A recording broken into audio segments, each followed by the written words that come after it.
हनुमान जी का जीवन केवल चमत्कारों की कहानी नहीं है, बल्कि यह अटूट भक्ति, अनुशासन और बुद्धि के सही उपयोग की सीख है।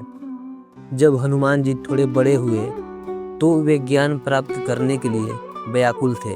उन्होंने सूर्य देव को अपना गुरु माना, परंतु सूर्य देव की कभी स्थिर नहीं रहते थे। वे निरंतर अपने रथ पर चलते रहते थे।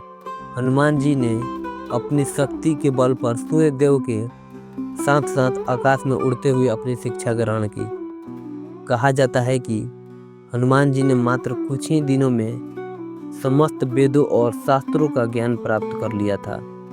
सूर्य देव ने उनकी एकाग्रता से प्रसन्न होकर उन्हें शिक्षा दी, लेकिन गुरु दक्षिणा के रूप में उन्होंने केवल इतना मांगा कि हनुमान उनके पुत्र सुग्रीव की रक्षा और सहायता करें। इसी वचन को निभाने के लिए हनुमान जी ऋष्यमुख पर्वत पर सुग्रीव के साथ रहने लगे। हनुमान जी के जीवन का सबसे महत्वपूर्ण मोड़ तब आया जब भगवान श्री राम अपनी पत्नी सीता की खोज में वन वन भटक रहे थे। जब राम और लक्ष्मण ऋष्यमुख पर्वत के पास पहुँचे तो सुग्रीव को भय हुआ कि कहीं ये बाली द्वारा भेजे गए योद्धा न हो। सुग्रीव ने हनुमान जी को ब्राह्मण का रूप धरकर उनकी सच्चाई जानने भेजा। हनुमान जी जब प्रभु राम के सामने पहुँचे तो वे उनके दिव्य रूप को देखकर पहचान गए कि ये स्वयं साक्षात ईश्वर हैं।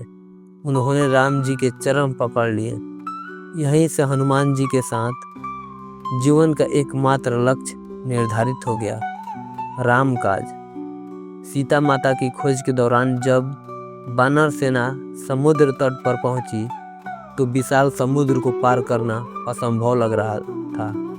उस समय जामवंत जी ने हनुमान जी को उनकी सोई हुई शक्तियों की याद दिलाई। हनुमान जी ने अपनी शक्ति का विस्तार किया और एक ही छलांग में 100 योजना का समुद्र पार कर लिया। सुरसा और सिन्हिका का वध। रास्ते में उन्होंने अपनी बुद्धि से सुरसा नामक राक्षसी को छला और सिन्हिका का वध किया। यह दर्शाता है कि जहाँ बल काम न आए वहाँ बुद्धि का प्रयोग करना चाहिए। सीता माता से भेंट। लंका में अशोक वाटिका के भीतर उन्होंने माता सीता को सांत्वना दी और उन्हें प्रभु राम की मुद्रिका भेंट की, यानी अंगूठी भेंट की। लंका दान। जब रावण के पुत्र मेघनाद ने उन्हें बंदी बनाकर रावण के दरबार में पेश किया और उनकी पूंछ में आग लगा दी तो हनुमान जी ने पूरी लंका को भस्म कर दिया था। यह अहंकार पर भक्ति की विजय का प्रतीक था। संजीवनी बूटी और लक्ष्मण के प्राणों की रक्षा। राम रावण युद्ध के दौरान जब मेघनाद के शक्ति अस्त्र में लक्ष्मण मूर्छित हो गए तब वैद्य सुषेण ने संजीवनी बूटी लाने का सुझाव दिया। हनुमान जी रातों रात द्रोणागिरी पर्वत पहुँचे। जब वे बूटी को पहचान नहीं पाए तो उन्होंने अपनी अपरंपार शक्ति से पूरा पर्वत ही उठा लिया और युद्ध क्षेत्र में ले आए। इस कार्य ने न केवल लक्ष्मण के प्राण बचाए बल्कि भगवान राम की आंखों में उनके लिए प्रेम के आंसू ला दिए। श्री राम ने उन्हें गले लगाकर कहा, भरत ही सम तुम प्रिय भाई, तुम मुझे भारत के समान प्रिय भाई हो। कलयुग में हनुमान जी की उपस्थिति। चिरंजीवी वरदान। हिंदू धर्म ग्रंथों के अनुसार हनुमान जी उन 8 अमर देवताओं में से एक हैं जो आज भी इस पृथ्वी पर सशरीर मौजूद हैं। माना जाता है कि जहाँ कहीं भी श्री राम की कथा होती है या उनका नाम लिया जाता है वहाँ हनुमान जी किसी न किसी रूप में अवश्य उपस्थित होते हैं। कलयुग में वे अपने भक्तों के संकटों को दूर करने के लिए सबसे जागृत देवता माने जाते हैं। हनुमान जयंती पर विशेष पाठ के लाभ। हनुमान जयंती पर इस विस्तृत कथा को पढ़ने के साथ साथ सुंदरकांड का पाठ करना सबसे उत्तम माना गया है। तो दोस्तों, आप लोग चैनल को सब्सक्राइब कर लीजिएगा और बेल आइकन को दबाना ना भूलिएगा। हनुमान जयंती व्रत कथा। अंजनी पुत्र के जन्म का रहस्य। हनुमान जी के जन्म की कथा अत्यंत दिव्य और प्रेरणादायक है। यह कथा त्रेता युग से जुड़ी है, जब पृथ्वी पर अधर्म का नाश करने के लिए भगवान विष्णु ने श्री राम के रूप में अवतार लिया था। पौराणिक कथाओं के अनुसार हनुमान जी की माता अंजना पूर्व जन्म में पुंजिक स्थला नामक एक अप्सरा थी। वे अत्यंत सुंदर थी, परंतु स्वभाव से थोड़ी चंचल थी। एक बार उन्होंने तपस्या में लीन एक ऋषि के साथ परिहास कर दिया।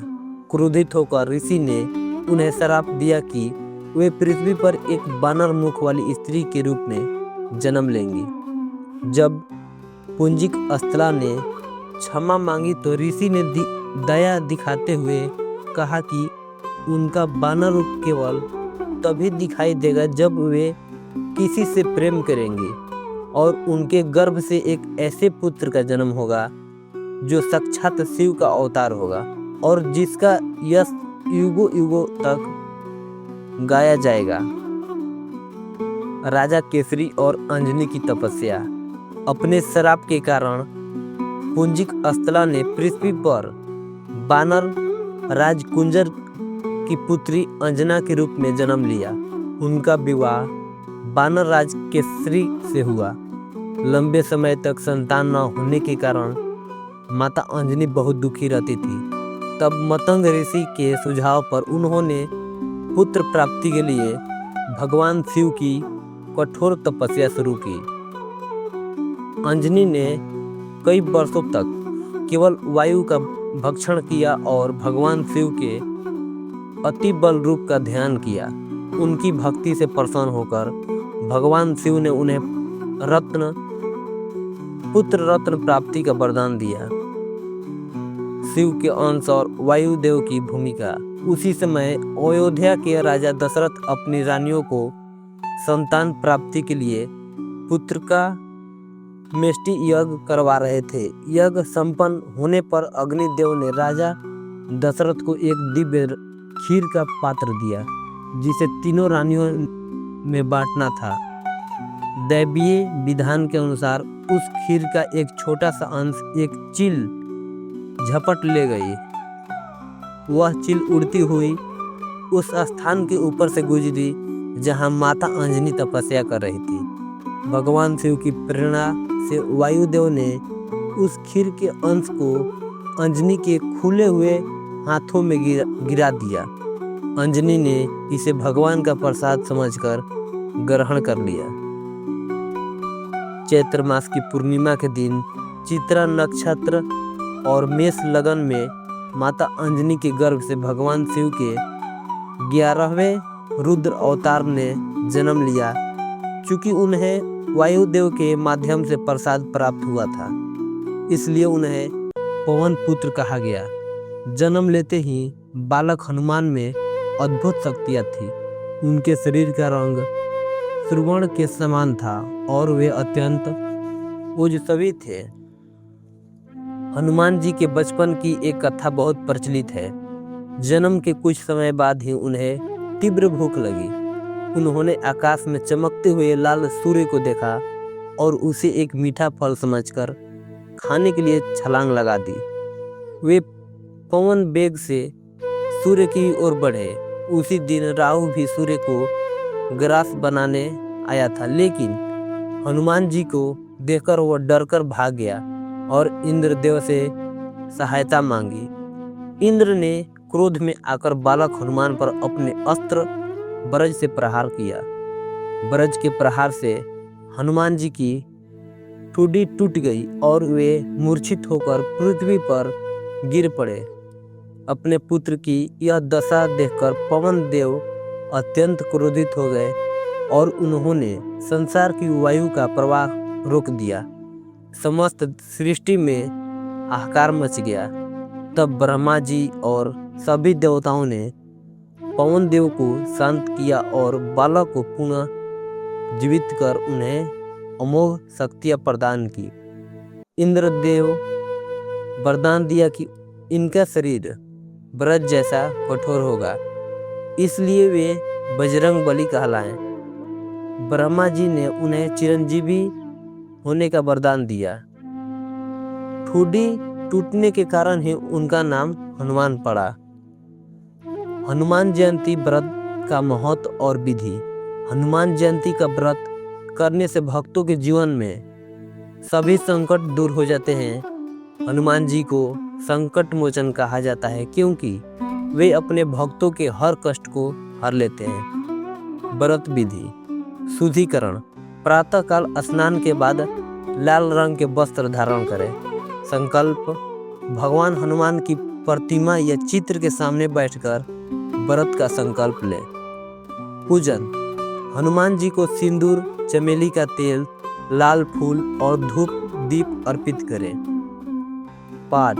इस दिन हनुमान चालीसा, बजरंग बाण और सुंदरकांड का पाठ करना अत्यंत फलदायी माना जाता है। भोग। उन्हें बूंदी के लड्डू या बेसन के लड्डुओं का भोग लगाएं। दान। सामर्थ्य अनुसार लोग गरीबों को भोजन कराएं।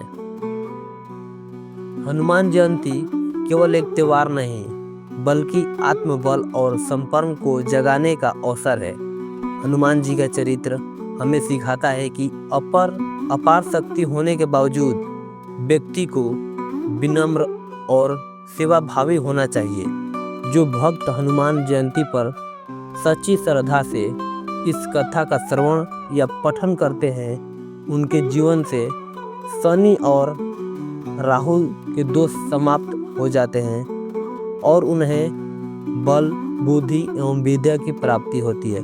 तो दोस्तों, आप लोग चैनल को सब्सक्राइब कर लीजिएगा और बेल आइकन को दबाना ना भूलिएगा और वीडियो को ज़्यादा से ज़्यादा शेयर करिएगा और मिलते हैं नेक्स्ट वीडियो में। राधे राधे दोस्तों। राधे राधे दोस्तों। राधे राधे दोस्तों। राधे राधे दोस्तों। राधे राधे दोस्तों।